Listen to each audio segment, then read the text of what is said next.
Insertion sort worst case running time is equal to theta of n square, insertion sort best case running time is equal to theta of n, insertion sort average case running time is equal to theta of n square. ठीक है ना। अब चूंकि ये theta of n square है तो इसको मैं ओमेगा और बिग ओ भी लिख सकता हूँ। ये थीटा ऑफ एन है तो इसको ओमेगा और बिग ओ भी मैं लिख सकता हूँ।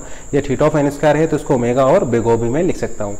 तो मैं ऐसा बोल सकता हूँ worst case insertion sort worst case running time is equal to theta of n square, ये वैलिड है। Worst case insertion sort running time is equal to omega of n square, ये भी सही है। Worst case insertion sort running time is equal to big of n square, ये भी आपका correct है। इसी तरीके से मैं बोल सकता हूँ best case insertion sort running time is equal to theta of n, ये भी स्टेटमेंट करेक्ट है। Best case insertion sort running time is equal to omega of n, ये भी करेक्ट है। Best case insertion sort running time is equal to big of n, ये भी correct है। इसी तरीके से आप ऐसा बोल सकते हैं average case insertion sort running time is equal to theta of n square, ये आपका करेक्ट है। Average case insertion sort running time is equal to omega of n square, ये ओमेगा ऑफ एन स्क्वायर भी correct है और big of n square भी correct है। लेकिन अगर मान लीजिए कोई आपसे पूछता है what is the running time of n insertion sort, यानी इंसर्जन सॉर्ट का रनिंग टाइम क्या है, running time of n insertion sort, what is the running time of n insertion sort. अब हम केसेस के बारे में डिस्कस नहीं कर रहे हैं, इन जनरल बात कर रहे हैं कि आपका इंसर्जन सॉर्ट का रनिंग टाइम क्या होगा। तो हम ऐसा बोल सकते हैं क्या इंसर्जन सॉर्ट का running time omega of n square होगा? नहीं होगा। इंसर्जन सॉर्ट का running time omega of n square नहीं होगा क्योंकि यहाँ पर थीटा ऑफ एन भी पॉसिबल है। देखिए ओमेगा ऑफ एन स्क्वायर लिखने का क्या मतलब है, ओमेगा ऑफ एन स्क्वायर लिखने का मतलब ये है not less then this, not less then this. जबकि क्या देख रहे हैं आप यहाँ पर कि इससे कम भी यहाँ पर पॉसिबल है। इसका मतलब ये स्टेटमेंट फॉल्स है। Running time of n insertion sort is not equal to omega of n square. लेकिन इसको आप ओमेगा ऑफ एन लिख सकते हैं, ओमेगा ऑफ एन लिख सकते हैं क्योंकि running time of n insertion sort is equal to omega of n, ये वैलिड है क्योंकि not less than omega of n. तो देखिए यहाँ पर भी not less than omega of n true है, यहाँ पर भी not less than omega of n true है और यहाँ पर भी not less than omega of n true है। तो आप इस तरीके से अपना आंसर दे सकते हैं। Running time of n insertion sort is equal to big of n square, ये भी ट्रू है क्योंकि हमने यहाँ पर बोला है not more than n square. तो देखिए not more than n square true, not more than n square true, not more than n square यहाँ पर भी आपका ट्रू है।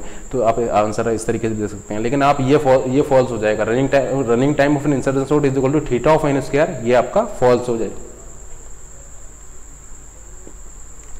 Running time of insertion sort is equal to theta of n square, ये false हो जाएगा क्योंकि देखिए यहाँ पर थीटा ऑफ एन भी पॉसिबल है। इसी तरीके से ओमेगा ऑफ एन स्क्वायर भी फॉल्स हो जाएगा क्योंकि यहाँ पर ओमेगा ऑफ एन भी पॉसिबल है। उसी तरीके से थीटा ऑफ एन भी फॉल्स है क्योंकि यहाँ पर आपका थीटा ऑफ एन स्क्वायर भी पॉसिबल है। तो इन जनरल अगर आपको आंसर देना है तो हम ऐसा बोल सकते हैं running time of n insertion sort is equal to big O of worst case, big O of worst case या फिर ओमेगा ऑफ बेस्ट केस।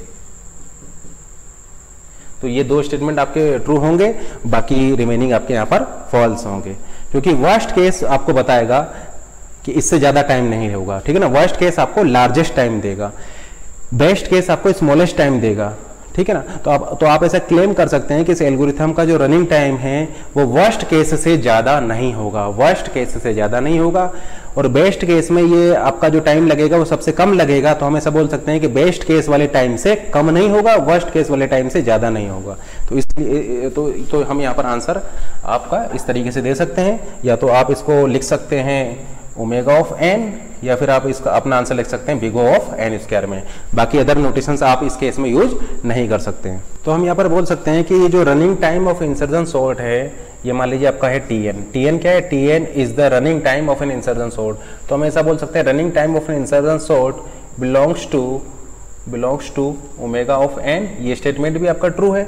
या तो आप बोल सकते हैं Tn is equal to omega of n. Tn क्या है? Tn is the running time of n insertion sort. तो Tn is equal to omega of n true है, या Tn belongs to omega of n भी true है। या आप ऐसा बोल सकते हैं कि Tn belongs to big O of n square, ये भी आपका ट्रू है। या फिर आप बोल सकते हैं Tn is equal to big O of n square भी यहाँ पर ट्रू है। ठीक है ना। यहाँ बिलोंग्स भी यूज कर सकते हैं, इक्वल भी यूज कर सकते हैं। तो ये भी आपका स्टेटमेंट वैलिड है और ये वाला स्टेटमेंट भी आपका वैलिड है। तो इन बिटवीन होगा running time of n insertion sort is in between omega of n to big O of n square. लीजिए कि आप एल्गोरिथम के रनिंग टाइम के एनालिसिस कर रहे हैं और आपका मान लीजिए एल्गोरिथम का जो रनिंग टाइम है वो मान लीजिए आप कैलकुलेट कर रहे हैं। कैलकुलेट करने के बाद मान लीजिए वो आपका निकल के आ रहा है n power 2.9 plus 100 n plus 5। ठीक है ना। आपने एल्गोरिथम के रनिंग टाइम की एनालिसिस की और रनिंग टाइम जो निकल के आ रहा है वो आपका ये आ रहा है। ठीक है ना। तो देखिए अब यहाँ पर आप इसको एसिम्प्टोटिकली किस तरीके से रिप्रेजेंट करेंगे।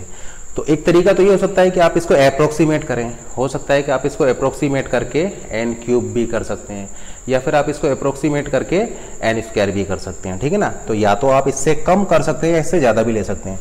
तो एक तरीका तो ये है, और आपके पास एक एल्गोरिथम था और उस एल्गोरिथम का रनिंग टाइम मान लीजिए आपका ये निकल के आ रहा है, तो या तो आप इसको अप्रोक्सीमेट करके ये लिख सकते हैं या अप्रोक्सीमेट करके आप इसको ये लिख सकते हैं। तो यहाँ पर आंसर आपका क्या वैलिड होगा, या तो आप आंसर लिख सकते हैं थीटा ऑफ n पावर 2.9, क्योंकि डोमिनेंट टर्म ये हो जाएगा, लोअर ऑर्डर के टर्म्स को मैं यहाँ पर नेग्लेक्ट कर दूंगा। तो या तो आंसर आप लिख सकते हैं थीटा ऑफ n पावर 2.9, या फिर आप लिख सकते हैं big O of n power 2.9, ये भी सही है, या फिर आप लिख सकते हैं ओमेगा ऑफ n पावर 2.9, ये भी आपका यहाँ पर करेक्ट है, ठीक है ना। या फिर आप यहाँ पर big O of n cube भी लिख सकते हैं, big O of n cube भी यहाँ पर करेक्ट है, या फिर आप इसको ओमेगा ऑफ n स्क्वायर भी लिख सकते हैं, क्योंकि देखिए आपने यहाँ पर अप्रोक्सीमेशन किया है, यानी उससे ऊपर लिया है, उससे अपर बाउंड लिया है, n पावर 2.9 से अपर आप गए हैं, तो फिर आप यहाँ पर बिग O यूज करेंगे, यहाँ पर आप लोअर गए हैं तो आप यहाँ पर ओमेगा यूज करेंगे। यहाँ पर अगर ठीक है ना, तो आप ये भी लिखेंगे, ये भी आपका करेक्ट है, algorithm running time is equal to this, correct, ये भी करेक्ट है, ये भी करेक्ट है, ये भी करेक्ट है, और आपका ये भी करेक्ट है। लेकिन अगर आपने इसको थीटा ऑफ n स्क्वायर लिखा तो ये रॉन्ग हो जाएगा, और अगर आपने यहाँ पर इसको big O of n square लिखा ये भी आपका रॉन्ग हो जाएगा। इसी तरीके से अगर आपने यहाँ पर थीटा ऑफ n क्यूब इसको लिखा तो ये रॉन्ग हो जाएगा, अगर आपने इसको ओमेगा ऑफ n क्यूब लिखा तो ये भी आपका रॉन्ग हो जाएगा। तो आइदर या तो आप इसको ले सकते हैं, अप्रोक्सीमेट किया है और आप अपर बाउंड की तरफ गए हैं तो आप या तो बिग O ले सकते हैं, अप्रोक्सीमेट किया है और आप लोअर बाउंड की तरफ गए हैं तो फिर आप ओमेगा को यूज कर सकते हैं। अदरवाइज अगर आप एग्जैक्टली यूज कर रहे हैं तो आप थीटा बिग O ओमेगा में से किसी को भी यहाँ पर यूज कर सकते हैं।